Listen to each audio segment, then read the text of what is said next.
तारुफ और तज़किये का बयान मुकम्मल हुआ। अब चलते हैं इन आयात के तर्जुमे और तशरीह के समझने की तरफ। सबसे पहले सूरत निसा आयत नंबर 1 रब्बुल आलमीन की तरफ से इरशाद हुआ, या अय्युहन्नास इत्तक़ू रब्बकुमुल्लज़ी ख़लक़कुम मिन नफ़्सिन वाहिदा व ख़लक़ मिनहा ज़ौजहा व बस्स मिनहुमा रिजालन कसीरन व निसाअ वत्तक़ुल्लाहल्लज़ी तसाअलून बिही वल अरहाम इन्नल्लाह काना अलैकुम रक़ीबा। नाज़रीन किराम, सूरत निसा आयत नंबर 1 है। आइए इस आयत का तर्जुमा समझते हैं। इरशाद हुआ, ए लोगो बचो अपने रब की नाफरमानी से जिसने तुम्हें पैदा फरमाया एक जान से और पैदा फरमाया उसी से उसका जोड़ा और फैला दिए उन दोनों से बहुत से मर्द और औरतें। और बचो उस अल्लाह की नाफरमानी से जिसके नाम से तुम एक दूसरे से मांगते हो, और बचो क़ुराबतदारी के बिगाड़ से, बेशक अल्लाह तुम पर निगरान है। नाज़रीन किराम, ये तर्जुमा सूरत निसा आयत नंबर 1 का। आइए इस आयत की तशरीह की तरफ चलते हैं। आयत भी तवील है और इसमें तशरीह के निकात भी ज़्यादा होंगे, तवज्जो की मज़ीद दरख्वास्त है। सबसे पहली बात तशरीह में लिखी है, सूरह निसा की इब्तिदाई आयात में अहकाम शरीयत का बयान है। गुज़िश्ता नशिस्त में हमने तज़किया किया था तो वहाँ जिक्र आया था कि पहली 43 आयत, आयत नंबर 1 से आयत 43 तक इंसानी जान, माल और आबरू की हिफाजत के हवाले से बहुत कीमती हिदायत हैं माशरती मामलात के तनाजुर में। उन हिदायत की तरफ यहाँ भी इशारा इस तशरीह के पॉइंट में है। सूरह निसा की इब्तिदाई आयात में अहकाम शरीयत का बयान है। दूसरी बात तशरीह में है, अहम तरीन हुक्म तक़वा इख्तियार करने का है। सारे अहकामात पर अमल कब होगा? जब अल्लाह का खौफ दिल में होगा कि कल अल्लाह के सामने हमें मरने के बाद खड़ा होना है और अपने आमाल का जवाब देना है। तो यहाँ तक़वा का जिक्र आया कि ये खौफ खुदा दिल में होगा तभी शरीयत के बकिया अहकामात पर अमल हो सकेगा।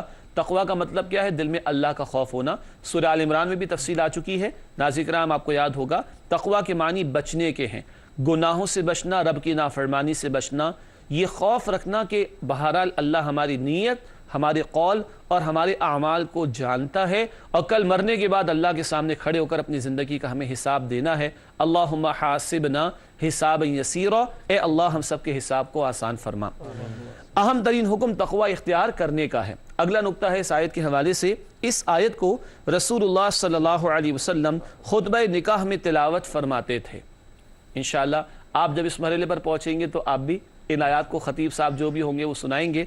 नाज़रीन किराम, आपने भी जब कभी निकाह के प्रोग्राम्स या महाफिल में शिरकत की होगी तो आपने आयात सुनी होंगी। बस इस बात पर तवज्जो की ज़रूरत है निकाह पढ़ाने वाले हज़रात को भी कि सिर्फ़ अरबी में तिलावत ना करें, तर्जुमा भी बयान करें।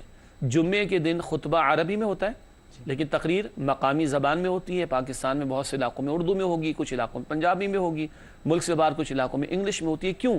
इससे कि अरबी नहीं आती ना समझ, तो खुतबा तो अरबी में हो जाता है लेकिन तकरीर की जाती है मकामी लोकल लैंग्वेज में, ज़बान में, ताकि लोगों को मालूम हो कि क्या पैगाम दिया जा रहा है। बहरहाल नबी अकरम सल्लल्लाहु अलैहि वसल्लम खुतबा निकाह में ये आयत तिलावत फरमाते थे और कुल 4 आयत तिलावत फरमाते थे। कुल 4 आयात निकाह के मौके पर नबी सल्लल्लाहु अलैहि वसल्लम तिलावत फरमाते थे।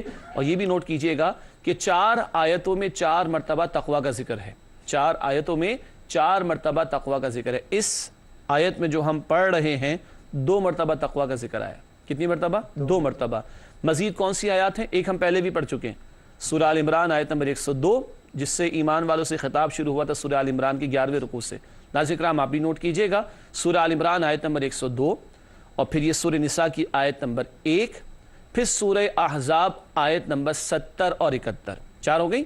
आल इमरान की 102, निसा की आयत नंबर 1 और अहज़ाब की, सूरह अहज़ाब की आयत नंबर 70 और 71।